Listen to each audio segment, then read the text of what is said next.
Manipur sibo kanana kathapang ngadagiba masi security advisor na tawibra natragana amisagi ordera kanagi order no masi mayek sengen ba paameba akoi iram na Manipur se akoi ni hingli matamda kanana muthatpina ba kana marin leba kanana thoro sige maheng ja hingba oiba taragadi akoi Manipur thaba yadagadi Manipur da lebi yade China da layo hai bro Japan da layo hai bro akoi karamba country Ollo hai bro heta hai bi une open da heta akoi ongi yanye pre-major status ta akoi hojik kari pandam thammi madu so mokoi khangbi gadamne history yaudaba history khangdaba mayam amana makok oiraga Manipur je akoi chagai re to tobi gano social media dagi yamna maru oiba I paw matang myam da share tawjage red martyrdom gi post gi thagalakpa maru oiba matang myam da share tawjage New Delhi na khwadi gi nungsi dabasi maitai ni maitai bu uful ta na thugai na bagi tamakta maitai gi mayok ta yengnaba kaya sengba tunata Delhi na lakhi Manipur gi laibak miyam punsin naba honabada khwadi gi chawba thawtang maitai na lawdun la I haiba Delhi na khangi aduna maitai manung da phawba Delhi na Manipur haiba si thugai na ba maitai bu punsin naba yadana ba aron ba thawsil sathai masi bu khangdaba laibak miyamnadi apunbu sagarpa ngamdre haiduna launari Manipur kaihalloi haiduna mapung phaba maitai singbu themduna thammaga Manipur thugaibadi loikhre maitai gi khulai paiba amata Manipur da leiba ngamhande sagarpa phawba koithi thiduna phai apunba imalaiba ki mayokta leiba Manipur bu thugaipa pamba singdi maning tamna mapangal singkat hanbana ngasidi iramda mase khodong thibagi anobu tangkak ama yawrakle Manipur gi lamkhai tangkhai ama maitai singbu sangba yahalaktaba sahi ani helakle masigi mathakta Manipur haiba ming asi phawba lamda masigi singda sinaba yahalaktre masida imalaipa pu nungsiba masa singna lawgadaba thawdang adu thinmallabani Huran sendan ba haithoi singthoi ba singna laibak irang amadi ihau khudingda Delhi gi machin chatuna ahenba maran mathum paisilona ba honaduna ta laikhibana ngasi maitai khunaina ningba kaiba adukumba ireipakpu mireipak oikhibagi amadi laira tanbagi pungpham asi yawrakhibani ngasi di Delhi na asoba huran sendan ba company kaya lamdam masida pusilaktuna thingbinaba leitana khuchau thaduna lamdam asibu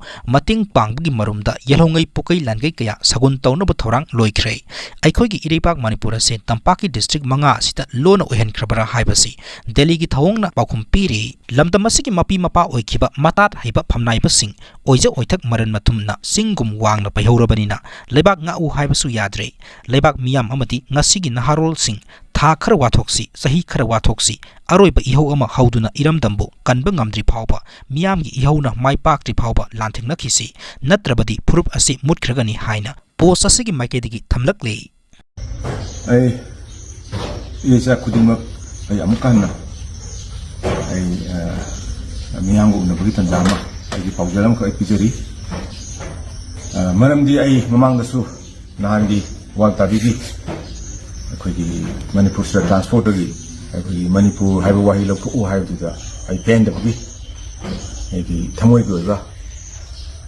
miyamda adu social miyamda ina thon bakra ai thamjakhe adu amuka ina nahona har kanda Eikhoi gi yengnaba singsi gi demand si karino har kanda semlo fokpa haibani ani chubra piyar thamo haibani ahum subuda makoi gi separate emergency piyo haibani si loina ai thungkhre na khalle nahangi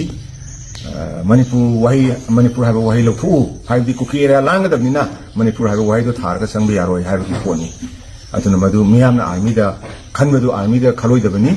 governor amadi center gi adu chief secretary gi aduga kuldip secretary bajer gi ayaba yorga tawbani haibna aina miyamda aina thamjakre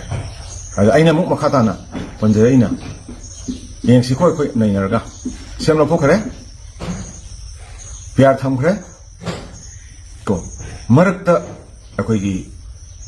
aramai gi sinau mayam unabirakanda governor na chingdagi se samana na khulai khulaga ni no phogi chu khulai pikha na aramai mayam chala harawra Manipur gi tampaki oi khulai mayam pikha thare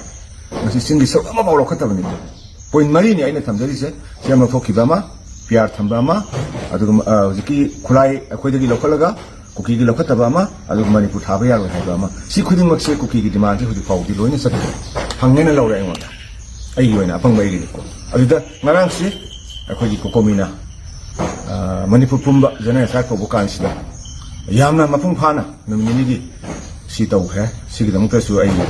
bandu sogat pi mayam khuding mak ai gi tat tagi thaga phongdok se adu marak sida aina kadang nungai jidaba masi wa je phongdi phongdok ningdabani miyam ama yokhi da buni ko adu kana amana khoi governor unarui ꯑꯩꯅ ꯊꯝꯖꯅꯤꯡꯉꯤꯅ governor ꯎꯅꯒꯗꯕ ꯂꯩꯕ ꯇꯥꯔꯒꯁꯨ ꯃꯗꯨ ꯃꯥꯡ ꯊꯥꯅ ꯆꯠꯄꯤꯔꯤꯕ ꯂꯨꯞꯁꯤꯡ ꯇꯥꯟꯅꯕꯤꯔꯝꯃꯦ ꯍꯥꯏꯔꯒ ꯄꯨꯟꯅ ꯆꯠꯂꯒ ꯎꯅꯕꯤꯔꯝꯃꯒꯗꯤ ꯈꯣꯡ ꯊꯤꯟꯕꯤꯔꯝꯃꯒꯗꯤ ꯍꯦꯟꯅ ꯅꯨꯡꯉꯥꯏꯒꯅꯤ ꯃꯥꯁꯨ ꯋꯥꯈꯜ ꯁꯣꯛꯄꯗꯒꯤꯗꯤ ꯆꯪꯉꯒ ꯎꯅꯔꯨꯕꯗꯤ ꯑꯣꯏꯔꯝꯕ ꯌꯥꯏ ꯑꯗꯨꯕꯨ ꯑꯩꯈꯣꯏ ꯃꯇꯦꯟ ꯃꯀꯥꯏ ꯑꯣꯏꯅ ꯎꯍꯜꯂꯦ ꯊꯦꯝꯃꯒ ꯑꯗꯨꯝ ꯊꯥꯗꯣꯔꯛꯀꯅꯤ ꯃꯤ ꯑꯃꯃꯝ ꯔꯥꯏꯟ ꯀꯦꯁꯤ ꯌꯥꯝꯅ ꯂꯨꯕꯖꯥꯠꯅꯤ ꯄꯣꯂꯤꯇꯤꯛꯁ ꯁꯥꯟꯅꯔꯤ ꯃꯤꯁꯤꯡꯁꯦ ꯃꯆꯦꯠ ꯊꯨꯒꯥꯏꯕꯗꯨꯅꯤ ꯃꯣꯏꯒꯤ ꯋꯥꯈꯜꯂꯣꯟꯗ ꯑꯗꯨ ꯃꯆꯦꯠ ꯆꯪꯉꯒꯗꯤ ꯃꯆꯦꯠ ꯑꯗꯨꯝ ꯁꯥꯟꯅꯔꯛꯑꯒ ꯑꯩꯈꯣꯏꯒꯤ ꯂꯥꯏꯕꯛ ꯊꯤꯕ ꯑꯣꯏꯒꯅꯤ ꯑꯗꯨꯅ ꯑꯦꯅꯤ ꯒꯣꯕꯔꯅꯔ ꯎꯅꯕ ꯑꯣꯏꯒꯦꯔꯥ ꯄ꯭ꯔꯥꯏꯝ ꯃꯤꯅꯤꯁꯇꯔ ꯎꯅꯕ ꯑꯣꯏꯒꯦꯔꯥ ꯑꯃ ꯑꯣꯏꯒꯦꯔꯥ ꯑꯩꯈꯣꯏ ꯂꯨꯞ ꯑꯃꯅ ꯍꯦꯛꯇ ꯃꯤ ꯈꯔꯅ ꯍꯦꯛꯇ ꯆꯠꯄꯒꯤ ꯑꯩꯈꯣꯏꯗ ꯍꯦꯕꯤꯠ ꯑꯃꯈꯛ ꯂꯩꯌꯦ ꯃꯁꯤ ꯇꯣꯛꯄꯤꯔꯒ ꯃꯥꯡ ꯊꯥꯕꯤꯔꯤꯕ ꯂꯨꯞꯁꯤꯡꯁꯦ ꯄꯨꯟꯁꯤꯟꯕꯤꯔꯒ ꯃꯤꯔꯣꯜ ꯑꯃ ꯈꯪꯒꯠꯄꯤꯔꯒ ꯆꯠꯄꯤꯕꯗꯨꯅ ꯑꯩꯈꯣꯏꯒꯤ ꯈꯣꯜꯂꯥꯎ ꯍꯦꯟꯅ ꯇꯥꯒꯗ꯭ꯔꯥ ꯍꯥꯏꯅ ꯁꯨꯃꯥꯏꯅ ꯑꯃꯈꯛ ꯊꯝꯖꯒꯦ ꯑꯗꯨꯒ ꯑꯩꯅ ꯊꯝꯖꯅꯤꯡꯕꯁꯤ ꯂꯩꯔꯤꯕ ꯂꯨꯞ ꯃꯌꯥꯝ ꯉꯁꯤ ꯑꯩꯈꯣꯏ ꯁꯦ ꯀꯣꯀꯣꯃꯤꯅ ꯖꯦꯅꯔꯦꯜ ꯁ꯭ꯇ꯭ꯔꯥꯏꯛ ꯇꯧꯔꯦ ꯑꯃꯅ ꯒꯣꯕꯔꯅꯔ ꯎꯅꯔꯨꯔꯦ ꯑꯃꯅ ꯔꯦꯂꯤ ꯆꯠꯂꯦ ꯑꯃꯅ ꯙꯔꯅꯥ ꯐꯝꯃꯦ ꯁꯤꯗꯤ ꯌꯥꯔꯔꯣꯏ ꯇꯧꯒꯗꯕ ꯄꯣꯠ ꯑꯃꯈꯛ ꯑꯩꯈꯣꯏ ꯅꯥꯈꯩ ꯁꯦꯡꯅ ꯃꯅꯤꯄꯨꯔ ꯀꯥꯏꯔꯒ ꯂꯩ ꯆꯤꯡꯉꯒ ꯂꯩꯔꯀꯥꯟꯁꯤꯗ ꯑꯩꯒꯤ ꯀꯥꯡꯕꯨꯅ ꯙꯔꯅꯥ ꯆꯠꯀꯗꯕꯅꯤ ꯑꯩꯒꯤꯅ ꯔꯦꯂꯤ ꯆꯠꯀꯗꯕꯅꯤ ꯑꯩꯒꯤ ꯒꯣꯕꯔꯅꯔ ꯎꯅꯔꯨꯔꯦ ꯑꯩꯒꯤꯅ ꯖꯦꯅꯔꯦꯜ ꯁ꯭ꯇ꯭ꯔꯥꯏꯛ ꯁꯤꯗꯤ ꯌꯥꯔꯔꯣꯏ ꯌꯦꯡꯅꯕ ꯈꯨꯕꯥꯛ ꯈꯨꯔꯦ ꯉꯔꯥꯡꯃꯛꯇꯗ ꯀꯔꯦꯝꯅ ꯔꯩꯗꯨꯅꯤ ꯀꯣꯀꯣꯃꯤꯅ ꯕꯟ ꯂꯥꯎꯊꯣꯛꯄꯗꯣ ꯃꯣꯏꯒꯤ ꯇꯝꯄꯥꯛ ꯃꯆꯦꯠ ꯈꯛꯇꯅꯤ ꯑꯩꯈꯣꯏ ꯆꯤꯡꯒꯤ ꯁꯔꯨꯛ ꯌꯥꯎꯗꯦꯅ ꯀꯨꯀꯤꯅ ꯑꯩꯈꯣꯏꯗ ꯀꯔꯦꯝꯅꯔꯦꯀꯣ ꯁꯤ ꯑꯩꯈꯣꯏ ꯈꯪꯁꯤ ꯀꯣ ꯑꯗꯨꯅ ꯑꯩ ꯑꯃꯨꯛꯇꯪ ꯑꯩꯅ ꯈꯨꯠꯂꯣꯟꯅꯖꯔꯒ ꯍꯥꯏꯖꯔꯤ ꯃꯆꯣꯏ ꯇꯧꯕꯤꯒꯅꯨ ꯑꯩꯒꯤ ꯂꯨꯞꯀꯦ ꯍꯥꯏꯕ ꯑꯃꯨꯛꯇ ꯊꯥꯗꯣꯛꯄꯤꯔꯣ ꯀꯣ ꯉꯁꯤ ꯀꯣꯀꯣꯃꯤꯅ ꯐꯝꯒꯗꯕ ꯃꯐꯝꯁꯦ ꯁꯤꯗꯩꯁꯤꯗ ꯑꯩꯒꯤ ꯊꯃꯣꯏꯒꯤ ꯑꯣꯏꯕ ꯅꯨꯡꯉꯥꯏꯇꯕꯗꯣ ꯂꯣꯏꯅ ꯊꯥꯗꯣꯛꯄꯤꯔꯦ ꯍꯥꯏꯔꯒ ꯏꯔꯝꯗꯝ ꯂꯩꯇ꯭ꯔꯒꯗꯤ ꯅꯣꯏ ꯑꯃꯠꯇ ꯂꯩꯔꯣꯏꯅꯦꯍꯦ ꯏꯔꯝꯗꯝ ꯀꯥꯏꯈ꯭ꯔꯒꯗꯤ ꯅꯈꯣꯏꯒꯤ ꯃꯊꯛꯇ ꯃꯤꯌꯥꯝꯅ ꯑꯃꯨꯛ ꯇꯥꯔꯛꯀꯅꯤꯅꯦ ꯁꯤ ꯈꯪꯉꯀꯥꯟꯗ ꯂꯩꯕꯤꯔꯤꯕ ꯃꯥꯡ ꯊꯥꯕꯤꯔꯤꯕ ꯁꯤꯑꯣꯁ ꯃꯌꯥꯝ ꯈꯨꯗꯤꯡꯃꯛꯅ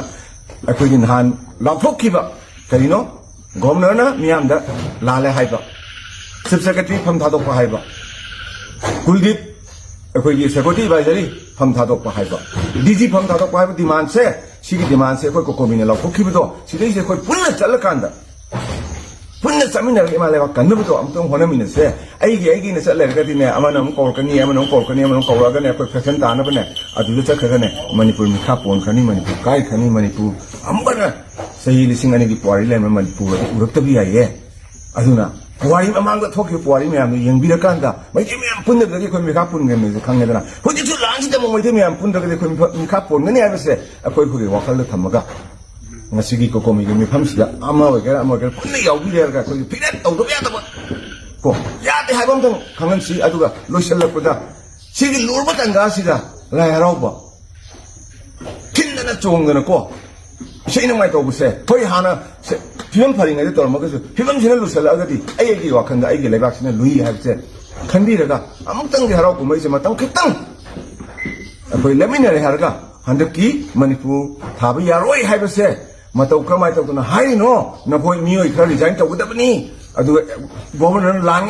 ꯂꯥꯜꯂꯦꯅ ꯁꯦꯡꯗꯣꯛꯀꯗꯕꯅꯤ ꯍꯥꯏꯔꯤꯕ ꯈꯣꯡꯖꯪꯁꯦ ꯃꯁꯤ ꯐꯪꯗ꯭ꯔꯤ ꯐꯥꯎꯕꯗꯗꯤ ꯑꯩꯈꯣꯏꯒꯤ ꯍꯔꯥꯎ ꯀꯨꯝꯍꯩ ꯂꯥꯏ ꯍꯔꯥꯎꯕ ꯈꯣꯠꯄ ꯃꯇꯝ ꯈꯤꯇꯪ ꯂꯦꯞꯃꯤꯟꯅꯁꯤ ꯀꯩꯗꯧꯔꯒꯦ